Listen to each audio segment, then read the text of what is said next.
Dr. Reisa Broto Asmoro tenteng tas mewah saat hangout.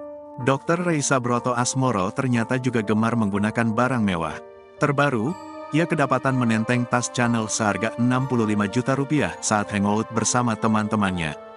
Pakar kesehatan yang menjabat sebagai juru bicara pemerintah untuk penanganan COVID-19 ini, memang terkenal sebagai sosok yang tampil anggun dan memiliki pergaulan yang luas.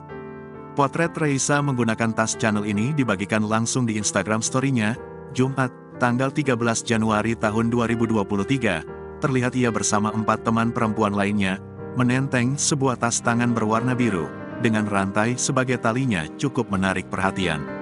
Diketahui itu adalah tas Chanel 19 Flapback Tiffany Blue berukuran 26x16 x 9 cm. Menurut situs Relux Shop, tas ini dibanderol dengan harga $4.295 AS atau setara 65,4 juta rupiah.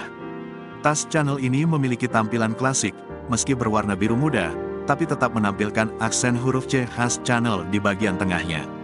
Adapun yang menjadikan tas ini bernilai fantastis, yaitu series Chanel 19 adalah tas terakhir yang dirancang mendiang Karl Lagerfeld, sehingga keberadaan tas ini dibuat untuk menghormati mendiang.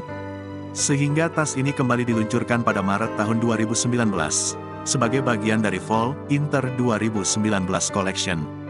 Lantaran desainnya yang klasik dan diluncurkan kembali dengan edisi terbatas, maka tas Chanel 19 sudah jarang ditemui di pasaran.